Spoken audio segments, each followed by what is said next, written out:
ሰላም ተማሪዎች እንዴት ናችሁ? ሁሉ ሰላም፣ ሁሉ መልካም፣ ሁሉ ፒስ፣ አሪፍ። በዛሬ ቶፒካችን ደግሞ የምንመለከተው ጂኦግራፊ 3.2 ሜጀር ድሬኔጅ ኤንድ ዋተር ሪሶርስ ኢን አፍሪካ የሚለውን ይሆናል። እስፔሻሊ በዚህ ቶፒክ ስር ድሬኔጅ ቤዝን ምን ማለት እንደሆነ ከምንም በላይ ደግሞ አፍሪካ ውስጥ የሚገኙ የተለያዩ የሆኑ ድሬኔጅ ቤዝኖችን አለም ዋና ዋና የድሬኔጅ ሲስተሞችን የምንመለከትና የምናይ ይሆናል ማለት ነው። እንደ ሁል ጊዜው ግልጽ በሆነ እንዲሁም ባጠረ መንገድ የምንመለከተው ይሆናል። መጀመሪያ ድሬኔጅ ቤዝን ማለት ምን ማለት ነው ብለን በምንመለከትበት ጊዜ እዚህ ጋር አንድ ነገር በአእምሯችሁ ያዙልኝ። ድሬኔጅ ቤዝን ማለት በአማርኛው የውሃ ተፋሰስ እንደማለት ነው። ተፋሰስ ስትባሉ በአእምሯችሁ ምን ነገር ነው ይመጣላችሁ? ተፋሰስ ስትባሉ በአእምሯችሁ ምን አይነት ኢሜጅ ነው ይመጣላችሁ? እሱን ኢሜጅ በአእምሯችሁ ፈጥሯችሁ ያዙልኝ። ቢኮዝ ከአሁን በኋላ የምነግራችሁ ነገር ግልጽ እንዲሆንላችሁ ማለት ነው። ስለዚህ ተፋሰስ ማለት ምን ማለት ነው? እሱን ነገር በአእምሯችሁ ቪዥዋላይዝ አድርጉት። ድሬኔጅ ቤዝን ኢዝ አን ኤሪያ ኦፍ ላንድ ዌር ሰርፌስ ዋተር ፍሮም ሬን ከቨሬጅ ቱ ኤ ሲንግል ፖይንት ኦፍ ዘ ሎወር ኤሊቬሽን።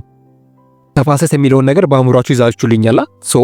ድሬኔጅ ቤዝን የምንለው ነገር ስፔሻሊ ድሬኔጅ ቤዝን ማለት ዝናብ ከዘነበው በኋላ የተለያዩ ውሃዎች በአንድ ላይ ተጠራቅመው በአንድ ላይ ፍሎ ሲያደርጉ አሊያም በአንድ ላይ ሲፈሱ ይህን ነገር ስፔሻሊ ድሬኔጅ ቤዝን እያለን እንጠራዋለን ማለት ነው።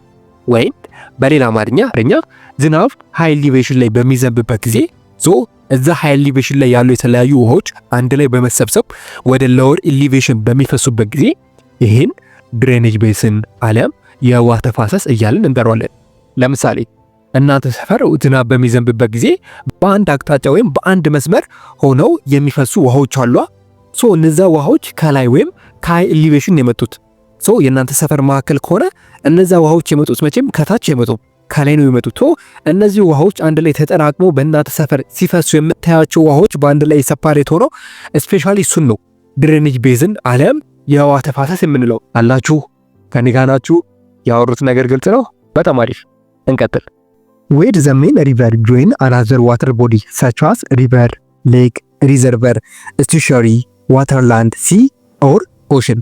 እነዚህ ድሬኔጅ ቤዝኖች አለም እነዚህ ተጠራቅመው የሚፈሱት የውሃ አካላት መጨረሻ ላይ የት ይሄዳሉ? ዝም ብለው ነው የሚፈሱት ብለን በምንመለከትበት ጊዜ አይደለም፣ ዝም ብለው አይፈስም። አሁን እንዳለው እነዚህ ተጠራቅመው የሚሄዱ ድሬኔጅ ቤዝኖች አለም ተፋሰሶች ከሌሎች የውሃ አካላት ጋር ይቀላቀላሉ ማለት ነው።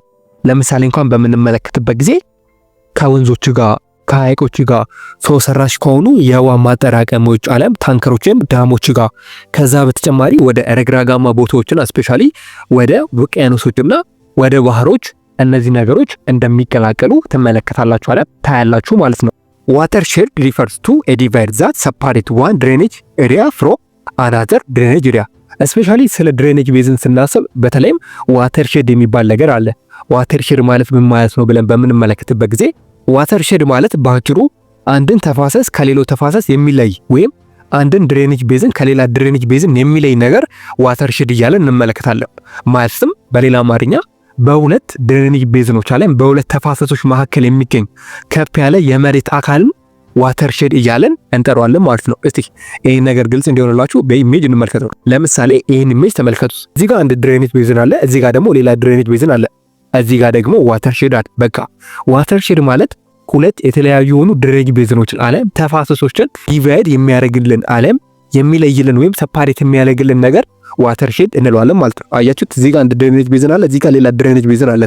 ከሁለቱ መካከል የሚገኝ ከፍ ያለ መሬትን አለም ከፍ ያለ ቦታን ዋተር ሼድ እያለን እንጠራዋለን ማለት ነው። ዋተር ሼድ ማለት በአጭሩ ይሄ ነው። ኢን አዘር ተርምስ which are alternatively used describe drainage basin። በተለይም ድሬኔጅ ቤዝን የምንለውን ነገር ወርዶች አለም ሌሎች ቃሎች ሊተኩልን ይችላሉ። ከነዛ መካከል የተወሰኑትን በምንመለከትበት ጊዜ ስፔሻሊ ካችመንት ኦር ካችመንት ኤሪያ፣ ካችመንት ቤዝን፣ ድሬኔጅ ኤሪያ፣ ሪቨር ቤዝን ኤንድ ዋተር ቤዝን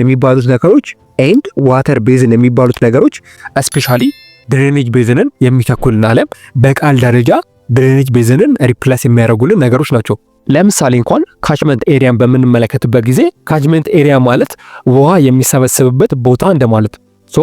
እነዚህ አሁን የተመለከትናቸው ወርዶች አለም ቃላቶች ድሬኔጅ ቤዝንን ሪፕሌስ የሚያደርጉልን አለም የሚተኩልን ከድሬኔጅ ቤዝን ጋር ተመሳሳይ አይነት ዲፊኒሽን አለም ወርድ ያላቸው ቃላቶች ናቸው ማለት ነው። ዘ ድሬኔጅ ቤዝን also consists of parts such as tributaries, confluents, ኤንድ አውትሌት። ስፔሻሊ ድሬኔጅ ቤዝን ውስጥ እነዚህ ሶስት ዋና ዋና ነገሮች ይጠቀሳሉ። እነሱ ትሪቢዩተሪ፣ አውትሌት እና ኮንፍሉንስ የምንላቸው ነገሮች ናቸው። ለምሳሌ ትሪቢዩተሪ ሁላችሁም እንደምታውቁት ትሪቢዩተሪ ማለት የአንድ ውሃ ገባር ነው። ስፔሻሊ ትናንሽ የውሃ አካላት ወደ አንድ ወንዝ በሚፈሱበት ነገር ይህን ነገር ትሪቢዩተሪ እያለን እንጠራዋለን።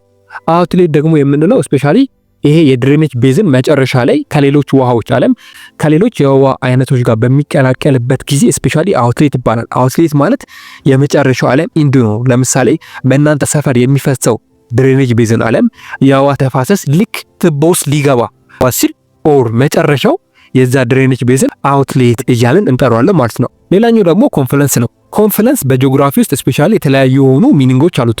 በዋናነት ኮንፍሉንስ የምንለው ነገር ግን ስፔሻሊ ሁለት እና ከሁለት በላይ የሆኑ የተለያዩ የሆኑ ወንዞች፣ የተለያዩ የሆኑ ጅረቶች ሊሆኑ ይችላሉ። ዓለም የተለያዩ የሆኑ ግላሽየሮች ወይም የበረዶ ግግሮች ስፔሻሊ በአንድ ላይ በሚፈሱበት ጊዜ አንድ ሌላ ቻናል ወይም አንድ ለየት ያለ የውሃ አካል ሲፈጥሩ ስፔሻሊ ይህን ነገር ኮንፍሉንስ እያለን እንጠራዋለን ማለት ነው። ይሄ ማለት ምን መሰላችሁ? ለምሳሌ ናይልን ወይም አባይን የሚፈጥሩልን የውሃ አካላት እነማን ናቸው? ብሉ ናይል አለ፣ ዋይት ናይል አለ። ብሉ ናይል ከኢትዮጵያ ይነሳል፣ ዋይት ናይል ደግሞ ከቪክቶሪያ አካባቢ ላይ ይነሳል። እነዚህ የውሃ አካላት ስፔሻሊ ሱዳን ላይ ተገናኝተው አንድ ላይ በሚሆኑበት ጊዜ ማንን ይፈጥራሉ? ናይልን ወይ አባይን ይፈጥራሉ። በአጭሩ ኮንፍሉንስ ማለት ይሄ ነው። አላችሁ ከኔ ጋር ናችሁ? አልተኛችሁም? የማወራው ነገር ግልጽ ነው? በጣም አሪፍ እንቀጥል። በአፍሪካ ውስጥ ዋና ዋና የሚባሉ ድሬኔጅ ቤዝኖች አሉ። እነዚህም ድሬኔጅ ቤዝኖች ስፔሻሊ ዘ ናይል ቤዝን፣ ዘ ኮንጎ ቤዝን፣ ዘ ኒጀር ቤዝን፣ ዘ ዛምቤዚ ቤዝን፣ ዘ ኦሬንጅ ቤዝን እና ዘ ቻድ ቤዝን ተብለው ይጠራሉ ማለት ነው። እስቲ በጣም በቀለለ ግልጽ በሆነ መንገድ አንድ በአንድ ለመመልከት እንሞክር። የመጀመሪያውና አንደኛው ነገር ዘ ናይል ቤዝን ነው። እስቲ ስለ ናይል ቤዝን አንዳንድ ነገሮችን በአጭሩ እንመልከት። The Nile is about 6,615 km long and is the longest river in the world. Especially የናይል ዓለም አባይ 6650 ኪሎ ሜትር የሚረዝም ሲሆን ይህም የዓለማችን ረጅም ወንዝ ያሰኘዋል። The main headstream rise from Lake Victoria, Tanzania and Uganda and make left-wing tributary called White Nile. እንደምታውቁት አባይን ሁለት የተለያዩ ወንዞች ተገናኝተው ነው የሚፈጥሩት። እነሱም ዋይት ናይል እና ብሉ ናይል እየተባሉ ይጠራሉ። ስፔሻሊ የዋይት ናይል ዋና መነሻው ዓለም ሄድስትሪሙ ከኡጋንዳና ከታንዛኒያ ከቪክቶሪያ ሐይቅ ሲነሳ ይህንም ስፔሻሊ ሌፍቲንግ እያለን እንጠራዋለን። ስለዚህ የመጀመሪያው ዋይት ናይል ዓለም ነጩ አባይ የሚነሳው ከቪክቶሪያ ሐይቅ ነው። በተለምዶ ሌፍቲንግ እየተባለ ይጠራል ማለት ነው ይሄ ትሪቢዩተሪ። በተቃራኒው ደግሞ ዘ ራይት ዊንግ የሚባል አለ። ዘ ራይት ዊንግ ትሪቢዩተሪ ኦፍ ዘ ናይል ኦሪጂኔት ኢትዮጵያ ኤንድ ኮንትሪቢዩት ዘ ላርጀስት አማውንት ኦፍ ዘ ናይል ዋተር። ስፔሻሊ ዘ ራይት ዊንግ የምንለው ደግሞ መነሻው ኢትዮጵያ ነው። አስታውሱ፣ ዘ ሌፍት ዊንግ የምንለው መነሻው ቪክቶሪያ ነው። እሱም ነጩ አባይ ዓለም ዋይት ናይል ነው። ዘ ራይት ዊንግ ደግሞ የምንለው ስፔሻሊ መነሻው ኢትዮጵያ ነው። እሱም ብሉ ናይል እያለን እንጠራዋለን። በተለይም ይሄ ብሉ ናይል መነሻው ኢትዮጵያ ስለሆነ ኢትዮጵያ ከሚባለው በላይ ብዙ ውሃ ኮንትሪቢዩት ታደርጋለች፣ ዓለም ታዋጣለች ማለት ነው። በተለይም በፐርሰንት በምናይበት ጊዜ 86 ዘ ናይል ዋተር ካምስ ፍሮም ኢትዮጵያ። ከአባይ ውሃ ውስጥ 86% የሚሆነውን ውሃ የምታወጣው ኢትዮጵያ ናት ማለት ነው። ሌሎቹ ደግሞ የቀሩትን 14% ሰፖርት ያለም ኮንትሪቢዩት ያደርጋሉ። ዘ ሜን ራይት ባንክ ትሪቢዩተሪ አር ባሮ ሪቨር፣ ዘ አባይ ኦር ብሉ ናይል ሪቨር ኤንድ ዘ ተከዜ ሪቨር። ስፔሻሊ የብሉ ናይል ዋና ገባሮች ወይም ራይት ዊንግ የምንለው ብለናላ። የሱ ወንዝ ዋና ገባሮች ወይም ትሪቢዩተሮች እነማን ናቸው ብለን በምናይበት ጊዜ የመጀመሪያው የባሮ ሪቨር አለ። ሁለተኛው ደግሞ አባይ ወይም ራሱ ብሉ ናይል አለ። ሶስተኛው ደግሞ ሪቨር ተከዜ ሪቨር አለ። ስፔሻሊ እነዚህ የብሉ ናይል ዓለም የራይት ባንክ ዋና ገባሮች ወይም ትሪቢዩተሮች ተብለው ይነገራሉ ማለት ነው። ዚስ ሪቨር ሚት ኢን ሱዳን ኤንድ ፍሎው ኢንቱ ኢጂፕት ፋይናሊ ኢምፕቲንግ ኢንቱ ዘ ሜዲትራኒያን ሲ። ይሄ ሪቨር ከኢትዮጵያ ተነስቶ በሱዳን በኩል አድርጎ ስፔሻሊ በግብጽ በረሃዎች አቆራርጦ መጨረሻውን ዓለም ኢንድ ፖይንቱን ደግሞ ከሜዲትራኒያን ሲ ዓለም ከሜዲትራኒያን ባህር ጋር የሚቀላቀል ወንዝ ወይም ሪቨር ነው ማለት ነው። በአጠቃላይ ግን ስፔሻሊ ብሉ ናይልን በምንመለከትበት ጊዜ ብሉ ናይል ምን ብለናል? ብሉ ናይል ሪቨር መነሻው ኢትዮጵያ ነው ብለናልና የብሉ ናይል ሪቨር መነሻው ኢትዮጵያ ነው። ስፔሻሊ ብሉ ናይል ሪቨር ከኢትዮጵያ ሲነሳ በተለይም ከተለያዩ የሆኑ ፕሌቶች ዓለም ከተለያዩ የሆኑ አምባ ምሮችና ከፍተኛ ቦታዎች ላይ ነው የሚነሳው። ወደ ሱዳን እስከሚደርስ ድረስ አቆራርጦ የሚሄደው በስቲፕ ጆርጅ ነው። ስቲፕ ጆርጅ ማለት በተለይም እጅግ በጣም ጥልቅ የሆኑ ጉድጓዶች ውስጥ ነው የሚፈሰው። በጥልቀታማ የሆኑ ጉድጓዶች ውስጥ እየፈሰሰ ፍሎ እያደረገና እያቆራረጠ ሱዳን ድረስ እንደሚደርስ ታያላችሁ። ሱዳን ከደረሰ በኋላ ደግሞ የብሉ ናይል ከዋይት ናይል ጋር እንደሚገናኝ ወይም ከዋይት ናይል ጋር አንድ ላይ እንደሚደባለቅ አንድ ላይም በመሆንና በመደባለቅ ስፔሻሊ ወደ ታችኛው ተፋሰስ ማለትም ወደ ግብጽ በረሃዎች አቆራርጦ እንደሚፈስ እንመለከታለን ማለት ነው። if the water is equitable share among the countries in the basin especially እዚህ አካባቢ ላይ ያሉ ተፋሰሶች ናይልን ወይም የአባይን ውሃ በእኩልነት አለም ተደራሽነት አድርገው ቢጠቀሙ እጅግ በጣም ከፍተኛ የሆነ huge economic potential every country the basin ማግኘት ይችላል። ማለትም ይህን ውሃ በስርዓቱና በአግባቡ እኩል በሆነ ተደራሽነት ሀገራት የሚጠቀሙ ከሆነ ከምታስቡት በላይ ትልቅ የሆነ የኢኮኖሚክ ፖቴንሻል ሊኖራቸው ይችላል። በተለይም የላይኛው ተፋሰስና የታችኛው ሀገር ተፋሰስ የምንላቸው እነዚህ ይሄን ውሃ በአግባቡና በእኩል ወይም በፍትሃዊነት መጠቀም ቢችሉ ኖሮ እጅግ በጣም ከፍተኛ የሆነ ኢኮኖሚክ ፖቴንሻል ይሰጣቸው ነበር። ለምሳሌ እንኳን በምንመለከትበት ጊዜ it could help generate hydroelectric power ኢትዮጵያ፣ ኮንጎ፣ ታንዛኒያ ኤንድ ኡጋንዳ በተለይም የላይኛው ተፋሰስ ሀገራት የምንላቸው በተለይም እነ ኢትዮጵያ ያሉ እነ ኮንጎ እነ ታንዛኒያና እነ ኡጋንዳ ያሉ እነዚህ የናይል ተፋሰስ ሀገራት ውሃውን በሚገባ የሚጠቀሙበት ከሆነ ከሚባለው በላይ ከፍተኛ የሆነ ሃይድሮ ኤሌክትሪክ ፓወር ጀነሬት የማድረግ አቅም አላቸው። በተቃራኒው ደግሞ የታችኛው ተፋሰስ ሀገራት የምንላቸው ላይክ እንደ ሱዳንና እንደ ኢጂፕት ያሉ ሀገራት ደግሞ ውሃውን በአግባቡ የሚጠቀሙበት ከሆነ ከሚባለው በላይ ለኢሪጌሽን አለም ለመስኖ እጅግ በጣም ይጠቅማቸዋል እያለን ነው። ሶ ዘ ናይል ቤዝን ካንትሪስ ኮንቴን 11 ካንትሪስ ስፔሻሊ የናይል ቤዝን ሀገራት የምንላቸው 11 ናቸው። እኛ በዋናነት ኢትዮጵያን ኢጂፕትንና ሱዳንን አወቅን እንጂ እነዚህ ሀገራት ውሃን ለመጠቀም በዋናነት ይመለከታቸዋል እንጂ የናይል ቤዝን ሀገራት 11 ናቸው። እነሱም እነማን ናቸው ብለን በምንመለከትበት ጊዜ ኢትዮጵያ፣ ሱዳን፣ ሳውት ሱዳን፣ ኢጂፕት፣ ሩዋንዳ፣ ታንዛኒያ፣ ኡጋንዳ፣ ቡሩንዲ፣ ዲሞክራቲክ ሪፐብሊክ ኮንጎ፣ ኤርትራና ኬንያ ስፔሻሊ የናይል ቤዝን ዋና 11 ሀገራት ናቸው ማለት ነው። ግን ከነዚህ ውስጥ በዋናነት ኢትዮጵያ፣ ሱዳንና ኢጂፕት ይጠቀሳሉ። The Nile River has limited use for transportation. Its lower course in South Sudan and Sudan. Especially ናይል ሪቨር ወይም የአባይን ወንዝ በምንመለከትበት ጊዜ ለታችኛው ተፋሰስ ሀገራት ማለትም ለሳውት ሱዳንና ለሱዳን ወይም ለደቡብ ሱዳንና ለሱዳን ለትራንስፖርቴሽን እጅግ በጣም አመቺ የሆነ ውሃ ነው። ማለትም ይሄ ውሃ ወደ ሱዳን አካባቢ ሲደርስ ስፔሻሊ ለጥ ያለ ቦታ ላይ ነው የሚፈሰው። ይሄ ነገር ደግሞ ለዋተር ትራንስፖርቴሽን እጅግ በጣም አድርጎ ያገለግላቸዋል። በተቃራኒው ደግሞ the upper course of the Blue Nile and the White Nile are not navigable. የላይኛው ተፋሰስ ሀገራት ማለትም የብሉ ናይል ውሃ የሚጀምርበትና የዋይት ናይል ውሃ የሚጀምርበት ዋና ሀገራት የሚባሉት ላይ በምንም ተአምር ለትራንስፖርት ፐርፐዝ አይውልም። ማለትም በጀልባ ለመሄድ ወይም በመርከብ ለመሄድ አያስችልም እንደ ሎወር ኮርስ ማለት ነው። ለምን ካለን ብሉ ናይል እና ዋይት ናይል እነዚህ ውሃዎች የሚጀምሩበት ከአፐር ኮርስ ነው ወይም ከአፐር ኤሊቬሽን ነው። ከከፍተኛ ቦታ ወደ ዝቅተኛ ቦታ ነው የሚፈሱት። ይሄ ነገር ደግሞ ለናቪጌብል አለም ለትራንስፖርት ምቹ እንዳያደርጋቸው አድርጓል። ከዛ በተጨማሪ ደግሞ አኑዋል ሲዝናል ፍላክቹዌሽን ሪቨር ናቸው።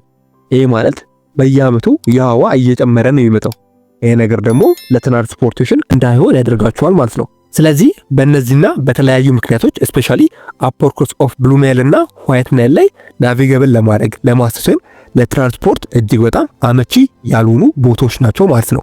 ነገር ግን the upper course of the river has huge potential for the generated hydroelectricity especially ለናቪጌብል ወይም ለትራንስፖርት አይመቹ እንጂ እነዚህ አፐር ኮርስ ላይ ያሉ ውሃዎች ለሃይድሮ ኤሌክትሪክ ፓወር ጀነሬት ለማድረግ አለም ኢነርጂ ጀነሬት ለማድረግ እጅግ በጣም ተመራጭ ናቸው ማለት ነው። ለትራንስፖርት ለናቪጌብል አይሆኑ፣ ነገር ግን ኢነርጂ ወይም ሃይድሮ ኤሌክትሪክ ፓወር ለማምረት እጅግ በጣም ምቹ የሆኑ ቦታዎች ናቸው። ሁለተኛውን ቤዝን በምንመለከትበት ደግሞ ሁለተኛው ቤዝን ዘ ኮንጎ ቤዝን ነው። እስቲ ስለ ኮንጎ ቤዝን አንዳንድ ነገሮችን እንመልከት ባጭሩ። The Congo is the second largest river by volume in the world next the Amazon of South America. Especially የኮንጎ ሪቨርን በምንመለከትበት ጊዜ የኮንጎ ሪቨር አስተውሱ ከዓለማችን ሁለተኛ ላይ የሚቀመጥ ውሃ ነው። በምኑ በቮሊዩሙ ወይም ባለው የውሃ መጠን ከአማዞን በመቀጠል ስፔሻሊ ሁለተኛ ደረጃ ላይ የሚቀመጥ ሪቨር ነው። በተቃራኒው ደግሞ the Congo river is also the second longest river in Africa ሾርተር ዛን ዘ ናይል ሪቨር ኦንሊ። በሌላ በኩል ደግሞ የኮንጎ ሪቨር በአፍሪካ ውስጥ በጣም ረጅሙ ሪቨር ነው። ከማን ቀጥሎ? ከአባይ በመቀጠል የኮንጎ ወንዝ ስፔሻሊ በአፍሪካ ውስጥ ረጅም ከሚባሉ ወንዞች መካከል አንዱ ነው። እሱም በሁለተኝነት ላይ ያስቀምጠዋል ከአባይ በማስከተል ማለት ነው። ኢን ድሬንስ አን ኤሪያ ኦፍ 3.7 ሚሊዮን ስኩዌር ኪሎሜትር ኤንድ ኤክስተንድ ሰም 4616 ኪሎሜትር።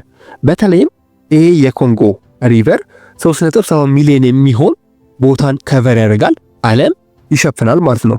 በሌላ በኩል ደግሞ ወደ 4600 አካባቢ የሚደርስ ርዝመትም አለው።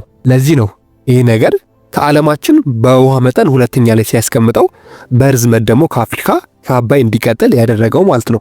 ዘ ሪቨር ድሬንስ ዘ ሴንትራል ኤንድ ዌስተርን ፖርሽን ኦፍ አፍሪካ ኤንድ ፋይናሊ ኢምፒቲስ ኢንቱ ዘ አትላንቲክ ኦሽን።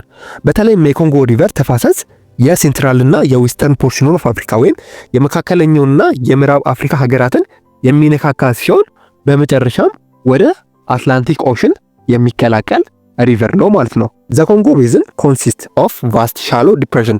ስፔሻሊ የኮንጎ ቤዝንን ትንሽ ለየት ያደርገዋል ተብሎ የሚታሰበው የኮንጎ ቤዝን እጅግ በጣም ሰፊ ነው። ዓለም ብዙ ቦታዎችን ከቨር ያደርጋል። ከላይ እንደተመለከትነው ወደ 3.7 ሚሊዮን የሚሆኑ ቦታዎችን ከቨር ያደርጋል ይሄ ተፋሰስ ዓለም ይህዋ።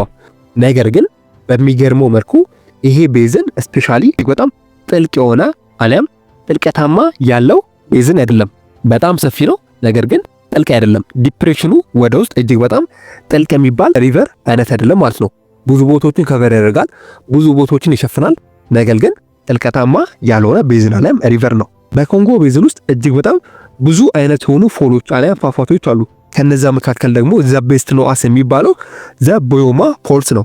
ስፔሻሊ ይሄ ቦዮማ ፎልስ የሚባለው በኪሳንጋኒ የሚባል አካባቢ የሚገኝ ሲሆን በተለይም ይሄ የቦዮማ ፎል በዌስት ወርድ አሊያም በምዕራብ ዳይሬክሽን ፍሎ የሚያደርግ አሊያም የሚፈስ የፏፏቴ አይነት ነው ማለት ነው። ዘ ኮንጎ ኢዝ ኢምፖርታንት ናቪጌሽን ሲስተም ኢን አፍሪካ።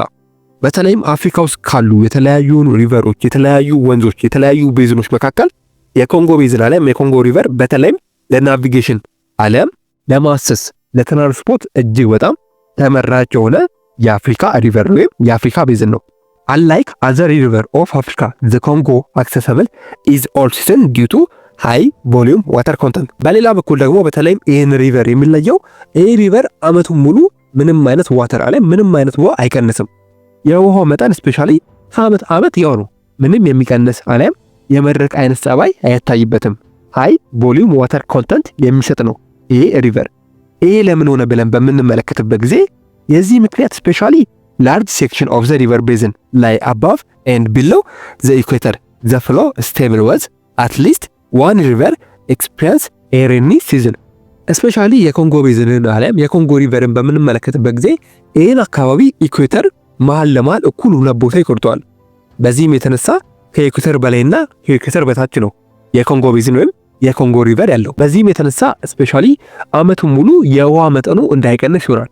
ካላችሁ ስፔሻሊ በላይኛው ኢኩዌተር ላይ ምንም አይነት ዝናብ ባይዘንብ እንኳን ስፔሻሊ በታችኛው ወይም ቢሎ በሆነው የኢኩዌተር ክፍል ዝናብ ይዘንባል። ዝናብ ያገኛል ማለት ነው። ምናልባት ደግሞ ቢሎ ኢኩዌተር አለ በታችኛው የኢኩዌተር ክፍል ያለው የኮንጎ ቤዝን ምንም አይነት ውሃ አለ ምንም አይነት ዝናብ ባያገኝ እንኳን አባቭ ኢኩዌተር ያለው ወይም ከኢኩዌተር በላይኛው ክፍል ያለው ደግሞ አትሊስት በአመት አንዴ እንኳን ዝናብ ያገኛል ማለት ነው። በዚህ የተነሳ ስፔሻሊ የዋተር ቮሊዩሙ ወይም የውሃ መጠኑ ሳይቀንስ ለረጅም ዘመናት እስከ ዛሬ ድረስ ቀጥሏል ማለት ነው። This river transport remain essential for communication with regions that in accessible by road transport። በተለይም ይሄ ሪቨር እንዳለው ስፔሻሊ ለትራንስፖርት እጅግ በጣም አመቺ ነው። ስለዚህ ከአንድ ቦታ ወደ አንድ ቦታ ለመንቀሳቀስ ከአንድ ሪጅን ወደ ሌላ ሪጅን ወይም ከአንድ ከተማ ወደ ሌላ ከተማ ከአንድ የገጠር ክፍል ወደ ሌላ የገጠር ክፍል ለመዘዋወር ወይም ለመሸጋገር እንደ አመቺ የትራንስፖርት ወይም የትራንስፖርት ዘዴ ሆኖ ያገለግላል ማለት ነው። ዘ ኮንጎ ሪቨር ሃይድሮ ኤሌክትሪክ ፖቴንሻል ኤስቲሜትድ 100,000 ሜጋዋት። ስፔሻሊ የኮንጎ ሪቨር አለም የኮንጎ ወደ 100,000 ሜጋዋት የሚደርስ የሃይድሮ ኤሌክትሪክ ፓወር ወይም ፖቴንሻል የማምረት አለም የማመንጨት አቅም አለው። አስተውሱ 100,000 ሜጋዋት ነው ያልኳችሁ። ይሄ ማለት እጅግ በጣም ብዙ ነው። ከዚህ ውስጥ ደግሞ 44,000 ሜጋዋቱን ማምረት የሚችለው በተለይም ኮንጎ ውስጥ የሚገኘው የኢንጋ ፏፏቴ ነው። ይሄ ብቻ ፏፏቴ አለም ይሄ ብቻ የኢንጋ ፎርስ ስፔሻሊ ከ100,000 ውስጥ 44,000 ሜጋዋቱን የማምረት ካፓሲቲ እንዳለው ወይም አቅም እንዳለው ትመለከታላችሁ። ይሄ የኢንጋ ፎልስ አለም የኢንጋ ፏፏቴ በዋነኝነት የሚገኘው በዲሞክራቲክ ሪፐብሊክ ኮንጎ ውስጥ ነው። ይሄ ማለት ደግሞ ሃይድሮ ኤሌክትሪክ ፖቴንሻል ኦፍ ዘ ኮንጎ ቤዝን አማውንት ቱ አባውት 1/6 ዘ ዋስ ዘ ወርልድ ሶርስ። ስፔሻሊ ኮንጎ ቤዝን አካባቢ የሚገኙ የተለያዩ ሪቨሮችን ለሃይድሮ ኤሌክትሪክ ፓወር መጠቀም የምንችል ከሆነ በተለይም የዓለማችንን 1/6 የሚሆነውን ሃይድሮ ኤሌክትሪክ ፓወር ሪሶርስ ማድረግ አለ የማመንጨት አቅም ያለው ቦታ ነው ማለት ነው። ነገር ግን but only fraction of this potential has been put into use so far። ነገር ግን እዚህ አካባቢ ላይ የሚመረተው የሃይድሮ ኤሌክትሪክ ፓወር እጅግ በጣም ሎ እንደሆነ አለም ዝቅተኛ እንደሆነ ትመለከታላችሁ ማለት ነው። ቀጥሎ ደግሞ የምንመለከተው የኒጀር ቤዝን ነው። the Niger basin is the largest river basin in the West Africa። አስተውሱ የኒጀር ቤዝን የሚባለው በዌስት አፍሪካ ከሚገኙ ቤዝኖች አለም ሪቨሮች መካከል እጅግ በጣም ረጅሙና ቀዳሚ የሆነው ቤዝን አለም ሪቨር the Niger basin እያልን እንጠራዋለን። the Niger river which rises in the mountain of Guinea, the Futa Jalon highland and enters the sea through the delta of southern Nigeria is about 4400 km። ስፔሻሊ የኒጀር ሪቨር መነሻው የት ነው ብለን በምንመለከትበት ጊዜ የኒጀር ሪቨር መነሻው ማውንቴን ኦፍ ጊኒ ነው ወይም ከጊኒ ተራራማው ቦታዎች ነው የሚነሳው። ይሄ ማለት ፉታ ጃሎን የሚባል ከፍተኛ ቦታ አለ። ከሱ በመነሳት በደቡባዊ ናይጄሪያ በማድረግ ከሌላ ውሃ ጋር አለም ከሌላ ባህር ጋር የሚቀላቀል የቤዝን አለም የሪቨር አይነት ነው ማለት ነው። ርዝመቱም ወደ 4200 ኪሎ ሜትር ይጠጋል። ኢት ኢዝ ዘ ሰርድ ሎንገስት ሪቨር ኢን አፍሪካ። በተለይም ከአባይ ከኮንጎ ሪቨር በመቀጠል በአፍሪካ ውስጥ በርዝመቱ በሶስተኛ ደረጃ ላይ የሚቀመጠው የኒጀር ሪቨር ነው ማለት ነው። the Niger receive water from the largest tributary is the Benue። ስፔሻሊ የኒጀር ሪቨር ዋና ገባሪ አለም ዋና ትሪቢዩተሪ የሆነው የቤኑ ወንዝ ነው። የኒጀር ሪቨርን ወይም የኒጀር ቤዝንን ከሌሎቹ ቤዝኖች አለም አፍሪካ ውስጥ ካሉ ከሌሎቹ ሪቨሮች ምን ለየት ያደርጋል ብለን በምንመለከትበት ጊዜ በተለይም ፊሽንግ ኢዝ አን ኢምፖርታንት አክቲቪቲ አክሮስ ዘ ሪቨር ሲስተም። በኒጀር ሪቨር ፊሽንግ አለም አሳ ማጥመድ በጣም የተለመደ ነው።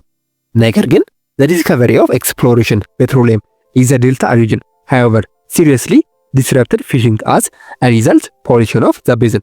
በተለይም ግን ይሄ ፔትሮሊየም ለማሰስ እንዲሁም ለማውጣት በሚደረገው ጥረት ሊትራሊ የኒጀር ሪቨር ቀስ በቀስ እየተበከለ መሆኑን ትመለከታላችሁ። ይህም በውስጡ የያዛቸውን አሳዎችን ስፔሻሊ ዲስራፕትድ እንዳደረጋቸውና ይሄ ቤዝንም ኦር ይሄ ሪቨርም እየበከለ አለም ፖሊትድ እየሆነ እየመጣ እንደሆነ ትመለከታላችሁ ማለት ነው። በሌላ በኩል ደግሞ ኢሪጌሽን ኢዝ ላርጅሊ ፕራክቲስ ኢን ዘ ኒጀር ቫሊ። ኢሪጌሽን የምንለው ነገር ስፔሻሊ ላርጅሊ እዚህ አካባቢ ላይ ፕራክቲስ ይደረጋል አለም ይተገበራል። በተለይም የኒጀር ቫሊን በመጠቀም ኢሪጌሽን አለም የመስኖ ስራ የሚሰሩ እጅግ በጣም ብዙ ቦታዎች እንዳሉ ትመለከታላችሁ ማለት ነው። many canals were constructed and huge tract irrigated land now produce rice, cotton, sugarcane and vegetable። የተለያዩ ሆኑ ብዙ ሆኑ ለኢሪጌሽን ፐርፐዝ የተሰሩ የተለያዩ ሆኑ የውሃ ማቆሮችን እንዲሁም ካናሎችን በመስራት እንደ ራይስ ወይም እንደ ሩዝ እንደ ኮተን ወይም እንደ ጥጥና እንደ ሹገር ካኔ አለም እንደ ሸንኮራና የተለያዩ ሆኑ ቬጂቴብሎች ወይም አትክልቶች እንደሚመረቱ ትመለከታላችሁ ማለት ነው። ይህን ቤዝንን አሊያም ይህን ሪቨርም በመጠቀም the Niger is also source of hydroelectricity። ከዚህ በተጨማሪ ማለትም ከፊሽንግ ፐርፐዝ ከኢሪጌሽን በመቀጠል ደግሞ የኒጀር ሪቨር በተለይም ለሃይድሮ ኤሌክትሪክሲቲ ፐርፐዝነት ይውላል። ለዚህ ትልቁ ማሳያ the largest project of the Kanji dam in the Nigeria which was completed the date of 1916። በ1960ዎቹ መጨረሻ አካባቢ የተሰራው በተለይም ካንጂ የሚባል ዳም አለ። ይሄ ዳም በናይጄሪያ ሲገኝ እጅግ በጣም ሃይድሮ ኤሌክትሪክሲቲን ለማምረት የሚጠቅም አለም የሚያስችል ዳም ነው ወይም ግድብ ነው ማለት ነው። ላይክ እኛ አባይ ግድብ እንደምንለው ሁሉ በናይጄሪያ ደግሞ ካንጂ ዳም የሚባል አለ። ከዛም በተጨማሪ the Niger river more than 3/4 its total length used by commercial shipping። በተለይም ከኒጀር ሪቨር አጠቃላይ 3/4 የሚሆነው ቦታው አለም ርዝመቱ ሙሉ ለሙሉ በሚባል ደረጃ በተለይም ለኮሜርሻል ሺፒንግ የተለያዩ የሆኑ የንግድ መርከቦች የሚዘዋወሩበት አለም የሚተላለፉበት ቦታ ነው ማለት ነው። ለዚህ ነው ስፔሻሊ የኒጀር ሪቨር በጣም አመቺ ነው የሚባለው። ቀጥሎ ደግሞ የምንመለከተው የዛምቤዚ ቤዝንን ነው። የዛምቤዚ ሪቨር is about 3540 ኪሎ ሜትር in the length። ስፔሻሊ የዛምቤዚ ሪቨርን በምንመለከትበት ጊዜ ወደ 3500 የሚሆን ኪሎ ሜትር የሚረዝም ቤዝን ሲሆን በሌላ በኩል ደግሞ የዛምቤዚ ቤዝን አለም የዛምቤዚ ሪቨር አፕሮክሲሜትሊ ወደ 1,199,164 ስኩዌር ኪሎ ሜትሮችን ከቨር ያደርጋል አለም ይሸፍናል ማለት ነው። There are numerous waterfall and the most spectacular of them is the Victoria Fall. Especially በዛምቤዚ ቤዝን ውስጥ ከሚገኙ የተለያዩ ፎሎች ወይም የተለያዩ ፏፏቴዎች መካከል ዋነኛውና ስፔሻሊ የሚታወቀው ወይም ስፔክታኩላር ተብሎ የሚጠራው የቪክቶሪያ ፎል ወይም የቪክቶሪያ ፏፏቴ ነው ማለት ነው። ይህ ፏፏቴ በተለይም the river winds through a number of deep gorges out of the basalt and after flowing through Bord Valley enters ካሪባ ጆርጅ which more than 28 ኪሎ ሜትር።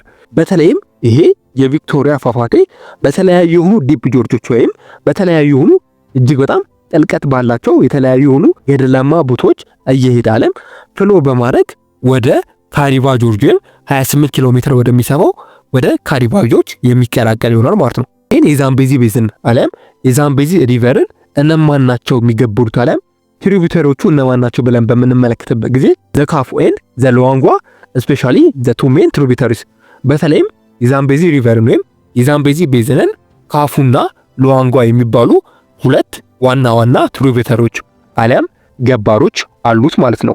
እንደ ሌሎች ሁሉ ዛምቤዚ ኦፍ ዘ ሊትል ኢምፖርታንት ኦፍ ናቪጌሽን ስፔሻሊ የዛምቤዚ ሪቨር እንደ አብዛኛው የአፍሪካ ሪቨር ለናቪጌሽን ብዙም አመቺ አይደለም። ብዙም ዋለን እንጂ ሙሉ ለሙሉ አይደለም።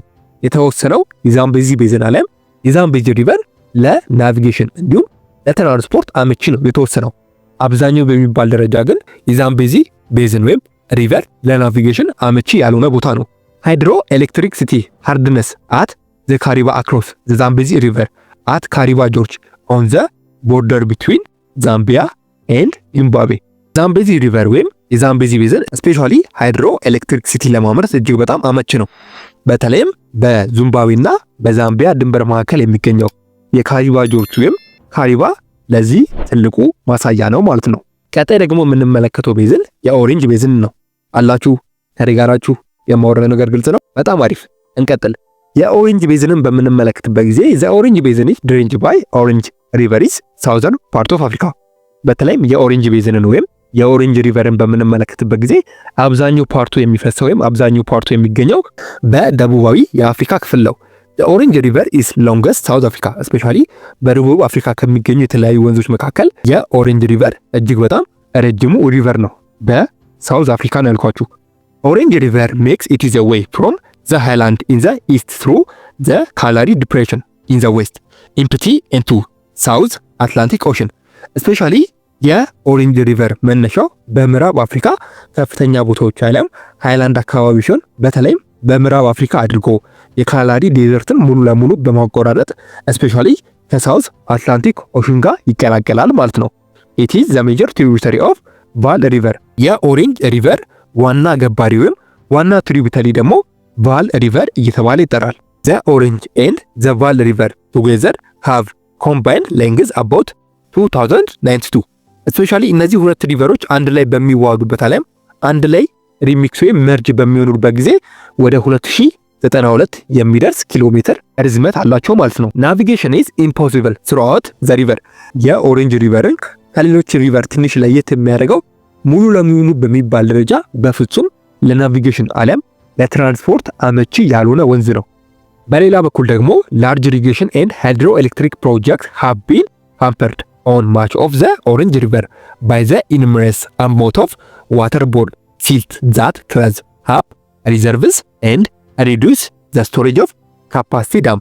በሌላ በኩል ደግሞ በሚያስገርም ሁኔታ ይሄ የኦሬንጅ ሪቨር ስፔሻሊ ለኢሪጌሽን ፐርፐዝ እና ወይም ለሃይድሮ ኤሌክትሪክ ፕሮጀክቶች ቢታሰብም ጥሩ የሆነ ሪዛልት አለም ጥሩ የሆነ አውትፑት አላመጣም። ለምንድን ነው ለኢሪጌሽን እና ለሃይድሮ ኤሌክትሪክሲቲ አሉ ያለው ወይም ጥሩ የሆነ ሪዛልት አላመጣ ያለው ብለን በምንመለከትበት ጊዜ በተለይም የኦሬንጅ ሪቨርን ወይም የኦሬንጅ ቤዝንን በምንመለከትበት ጊዜ በውስጡ እጅግ በጣም ሲልት አለው።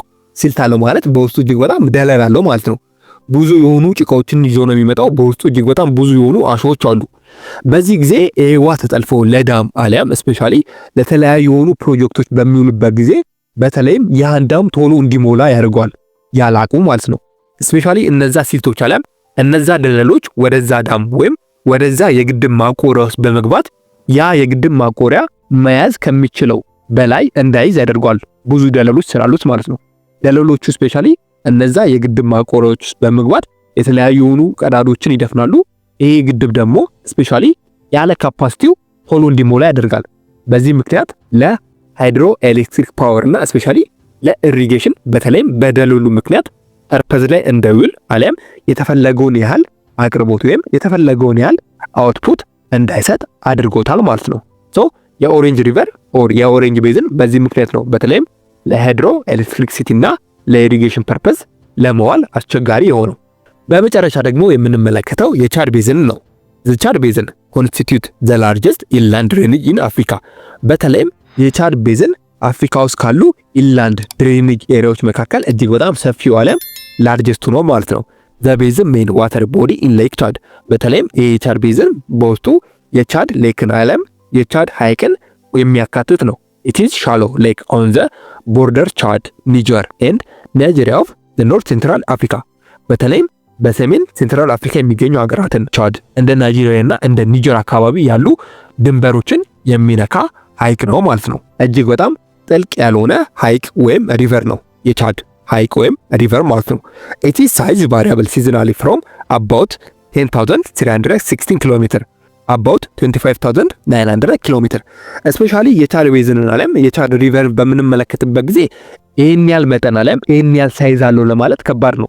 ለምን ካል በየዓመቱ ስፔሻሊ የዚህ ሪቨር ሳይዝ ዓለም የዚህ ሪቨር መጠን ይለያያል። ግን በአማካይ ስናስቀምጠው ከ10300 ኪሎ ሜትር ስኩዌር እስከ 25900 ኪሎ ሜትር ስኩዌር ሳይዝ አለው ብለን እንገምታለን ማለት ነው። ቢኮዝ በየዓመቱ ቁጥሩ ተለዋዋጭ ስለሆነ። ሌክ ቻድ ሲት ዊዝ ዘ ሳል ኦፍ ዘ ሰሚ ስትሪፕ ኦፍ ዘ ላንድ ዲቫይዲንግ ዘ ሳር ዴዘርት ፍሮም ዘ ሂውምድ ሳቫና። በተለይም የሌክ ቻድ ዓለም የቻድ ሐይቅ በሳል አካባቢ የሚገኝ ሲሆን በዚህ ምክንያት በተለይም የሳር ዴዘርትንና የሳቫና ሪጅንን መሃል ለመሃል አቋርጦ ያልፋል። ዓለም መሃል ለመሃል እንደ ድንበር ቆርጧቸው ያልፋል ማለት ነው። በዚህም የተነሳ አፌክትድ ባይ ዘ ሃይ ቴምፕሬቸር ኦፍ ዘ ሪጅን ዊች ሊድስ ቬሪ ሃይ ሲዝናል ኢቫፖሬሽን። በዚህ ምክንያት ከፍተኛ ትነት እዚህ አካባቢ ላይ ይኖራል። ለምን ካልን ስፔሻሊ የሳራ ሪጅን ስፔሻሊ ሙሉ ለሙሉ በረሃ ነው። ስፔሻሊ ይህ ውሃ በዚህ ጋር በሚያቋርጥበት ጊዜ ከፍተኛ የሆነ ትነት ዓለም ኢቫፖሬሽን ስለሚፈጠር በተለይም ሃይ ቴምፕሬቸር እዚህ አካባቢ ላይ ስላለ ከፍተኛ ትነት ይኖራል ማለት ነው። ስፔሻሊ የቻድ ሐይቅን በምንመለከትበት ጊዜ ቅድም እንዳለው ሻሎ ውስጥ ነው። ማለትም በጣም ዲፐስት አይደለም ወይም ጥልቀት አይደለም። 1.2 ሜትር የሚሆን ጥልቀት ነው ያለው። ይሄ ደግሞ እጅግ በጣም አነስተኛ ነው ማለት ነው። ሌክ ቻድ ኢዝ ፊድ ፎር ሜጀር ስትሪም። ስፔሻሊ የቻድ ሐይቅን የሚገብሩ 4 ዋና ዋና ትሪቢዩተሪዎች አሉ። እነሱም ኮማንዱጉ፣ ዮቤ፣ ሎጎኔና ስፔሻሊ ቻሪ የሌክ ኦፍ ቻድ ገባሮች አሊያም ትሪቢዩተሪዎች ናቸው። ካትል አር ዘ ሞስት ኢምፖርታንት ላይቭ ስቶክ ሬዝድ ኢን ዘ ቻድ ቤዝን። ስፔሻሊ በቻድ ቤዝን አካባቢ የተለያዩ የሆኑ ከብት አርቢዎች ሶሳይቲዎች በደንብ አድርገው ይገኛሉ። ለምሳሌ እንኳን በምንመለከትበት ጊዜ ላይክ ፉላኒ ፒፕል ኤንድ ዘ ሃውሳ አግሪካልቸራል ኮሚኒቲ ፍሮም ዌስት አፍሪካ ኢንተር ዘ ሌክ ኦፍ ቻድ ሎውላንድ ኦፍ ዘ ሲዝናል ቤዝን። ስፔሻሊ እዚህ አካባቢ ላይ ፉላኒ የሚባሉ በከብት ስራ ላይ ወይም ከብት በማርባት የሚተዳደሩ ህዝቦች አሉ። ከዛ በተጨማሪ ደግሞ ከምዕራብ አፍሪካ የሚመጡ የሃውሳ ሶሳይቲዎች አሉ። ሶ እዚህ አካባቢ ላይ ሴትል በማድረግ ስፔሻሊ ከብት በማርባት ይታወቃሉ። ነገር ግን ከዛ በተጨማሪ ኢኮኖሚ ኦፍ ዘ ፒፕል ኦፍ ዘ ሌክ ኦፍ ቻድ ሪጅን ቤዝድ ኦፍ ፕራይመሪ ፊሽንግ ኤንድ ሰብስተንት ኦፍ ዘ ኮሜርሻል አግሪካልቸር ኤንድ አኒማል ሃዝባንደሪ። እነዚህ ህዝቦች የቻድ ሐይቅን በመጠቀም በዋነኝነት ኢኮኖሚያቸውን ሰፖርት የሚያደርጉት በፊሽንግ አለም በአሳ ምርት ላይ ነው። ከዚህ ሌክ ብዙ አሳዎች ስለሚገኙ ማለት ነው። ከዛ በተጨማሪ የተለያዩ የሆኑ እህሎችን በማምረት ስፔሻሊ ይሸጡታል አለም ለኮሜርሻል ፐርፐስ ያውሉታል ማለት ነው። ከዛ በተጨማሪ ቅድም እንዳለው በተለይም የተለያዩ የሆኑ አኒማሎችን ሃዝባንድ ያደርጋሉ አለም ብዙ የሆኑ እንስሳቶችን ያመርታሉ ማለት ነው። ቢኮዝ ፓስቶሪያሊስት ስለሆኑ። ሌክ ቻድ ኢዝ ሊትል ዩዝድ ፎር ናቪጌሽን። ስፔሻሊ የቻድ ሐይቅ ለናቪጌሽን አመቺ አይደለም ወይም በጣም ትንሽዬ ፐርፐዝ ነው የሚሰጠው። ቅድም ብለናል ስፔሻሊ 1.2 ሜትር የሚሆን ዴፕዝ ነው ያለው። በዚህ ምክንያት አመቺ አይሆንም። ነገር ግን ውሃው በሚሞላበት አሊያም ይሄ ዴፕስ ከፍ በሚልበት ጊዜ ስፔሻሊ የቻድ ሐይቅን እንደ ትራንስፖርት መጠቀም እንችላለን ማለት ነው። በመጨረሻም ግን ፕሮብሌም ኦፍ ፌሲንግ አፍሪካን ዋተር ሪሶርስ ዩቲላይዜሽን ኤንድ ሶሉሽን ምንድነው ብለን በምንመለከትበት ጊዜ ስፔሻሊ አፍሪካ ውስጥ የሚገኙ የተለያዩ ሪቨሮች ወንዞችና የውሃ አካላት ችግራቸው ምንድነው፣ እንዴት ሶሉሽን መስጠት አለ መፍትሄ መስጠት እንችላለን ብለን በምንመለከትበት ጊዜ ዘ ሲዝናል ፍላክቹዌሽን ኦፍ ቮሊዩም ኦፍ ዘ ሪቨር ስፔሻሊ ሎ ሬንፎል ኤንድ ኢሬጉላር ሬንፎል አፍሪካ ውስጥ ካሉ አብዛኞቹ ሪቨሮች አብዛኞቹ ቤዝኖች መካከል ትልቁ ችግር አለ ትልቁ ፕሮብሌም ሲዝናል ፍላክቹዌሽን ነው። ሲዝናል ፍላክቹዌሽን ማለት በየአመቱ እነዚህ ሪቨሮች ወይ ይጨምራሉ ወይ የውሃ መጠናቸው ይቀንሳሉ። ይሄ ደግሞ አደጋ ነው ወይም ለመጠቀም እጅግ በጣም አስቸጋሪ ይሆናል ማለት ነው። ለምን ካለን ስፔሻሊ ሎ ሬንፎል በሚሆንበት ጊዜ የነዚህ የውሃ መጠን ይቀንሳል። ከነዚህ ውሃ ማግኘት የሚገባንን ነገር አናገኝም ማለት ነው። በተቃራኒው ደግሞ ኢሬጉላር ሬንፎል የሚባል አለ። ኢሬጉላር ሬንፎል ማለት ያልተጠበቀ ዝናብ ወይም ከበቂ በላይ የሆነ ዝናብ ነው። ይሄ ማለት እነዚህ ወንዞች አንዳንዴ ከሚታሰቡ በላይ ይሞላሉ። ሲሞሉ ደግሞ በተቃራኒው የጎርፍ አደጋ ያስከትላሉ ማለት ነው። ሁለተኛው ደግሞ ኤክሰስ ፍሎ ዋተር ሰም ሪቨር አንዳንድ ደግሞ ከሚባሉ በላይ እነዚህ የውሃ አካላት ኤክሰስ በሚባል ደረጃ ይሞላሉ አሊያም ከፍተኛ ደረጃ ላይ ይደርሳሉ። ይሄ ደግሞ ቅድም እንዳለው ለፍለዲንግ አሊያም ለጎርፍ አደጋ ያጋልጠናል ማለት ነው። ስለዚህ ከጥቅማቸው ይልቅ ፕሮብሌማቸው አሊያም ችግራቸው ከፍ እያለ ይመጣል። በመጨረሻም the climate variation and change this is the main cause for above two problem especially ከተመለከትናቸው ሁለት ፕሮብሌሞች አለም ሁለት ችግሮች የሚመጡት በአየር ንብረት ለውጥ ነው። የአየር ንብረታችን በቋሚነት አለ ፊክስድ በሆነ መንገድ እስካልተስተካከለ ድረስ እስፔሻሊ እነዚህ ፕሮብሌሞች የማይቀሩልን ነገሮች ናቸው ማለት ነው። ነገር ግን እንዴት ሶሉሽን ማብጀት እንችላለን መፍትሄውስ ምንድነው ብለን በምንመለከትበት ጊዜ ኤፊሺየንት ዩዝ ኦፍ ዋተር እስፔሻሊ በተቻለን አቅም ይሄን ውሃ በተገቢው መንገድ መጠቀም ይኖርብናል። ሪሳይክሊንግ ኦፍ ዌስት ኦፍ ዋተር እስፔሻሊ አፍሪካ ውስጥ የሚገኙ የተለያዩ ሪቨሮችን አለም የተለያዩ የተበከሉ የውሃ አካላቶች ካሉ እነዛ የውሃ አካላቶችን ሪሳይክል በማድረግ ወይም ጋሜ አገልግሎት ላይ እንዲውል ማድረግ እንችላለን። ከዛም በተጨማሪ ሪስቶሬጅ ኦፍ ዋተር ኢን ዳምስ ኤንድ ፖንትስ በተለይም የተለያዩ ዳሞችን በመገንባት እነዚህ ውሃዎችን መያዝ ወይም ኮንትሮል ማድረግ እንችላለን ማለት ነው። ኢትዮ ኮንሰፕት ሴንተር የእናንተው ምርጥ ቻናል